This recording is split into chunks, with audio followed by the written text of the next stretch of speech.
I appreciate the opportunity. Before I begin, I wanted to just address a comment earlier from the gentleman and our colleague from South Carolina. To be clear, the government is not my God. Jesus is my God. So just want to be clear that Democrats, we actually have faith too, and I'm proud to sort of wear that and share that with all of you.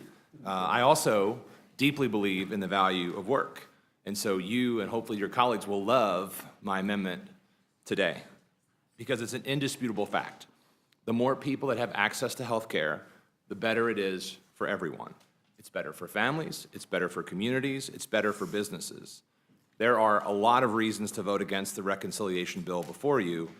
It adds trillions to the federal deficit to fund tax breaks for Americans who need them least.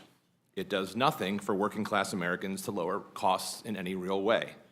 It will increase health care costs for millions of Americans, for those lucky enough to still have health care coverage. The bill proposes sweeping changes to Medicaid to help offset these tax breaks for wealthy individuals and large corporations.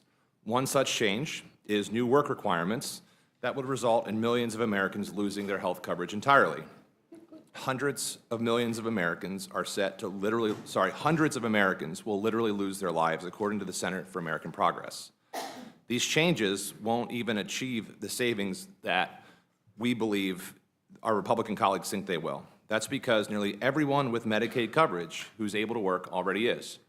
92% of adult Medicaid enrollees are either already working, in school, or serving as a caretaker, or unable to work due to illness or disability. Most are working low-wage, hourly, or seasonal jobs in vital industries, including healthcare, manufacturing, or agriculture that don't offer employer-sponsored healthcare. So it was no surprise that when states began implementing work requirements, employment did not go up. Instead, the arduous paperwork meant that even more who were working or should have been exempt lost their coverage anyways. These are not people who are gaming the system. These are honest, hardworking people just trying to get by. But if our Republican colleagues insist on implementing new work requirements, we should also insist that work is actually available. Anyone who needs a job to satisfy these misguided work requirements should be able to find one.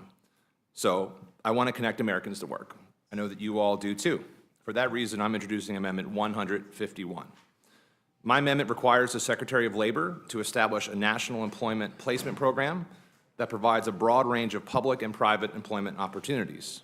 And under the amendment, anyone seeking employment within the job program will be exempt from Medicaid work requirements.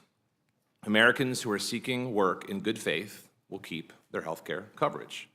The amendment empowers the Secretary to create the program and its operation, to define acting in good faith, to determine the scope of the placement program, and all other relevant details.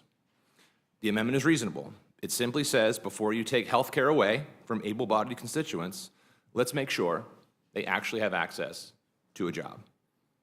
Madam Chair, I've been here since early this morning, and I want to commend you for the respect and the decorum that you are keeping in this meeting, and I mean that sincerely, so thank you for the ways in which you're conducting this meeting. I also heard you mention, though, that you want to operate in a bipartisan fashion. Bipartisanship requires consensus and agreement. So, in that spirit, I will say that I offer one of over 500 amendments that this committee can adopt, can take up. I challenge the committee to consider a dozen or two really good ideas that have been presented to at least truly move forward in that spirit of bipartisanship. And with that, I thank you for the opportunity, and I yield back.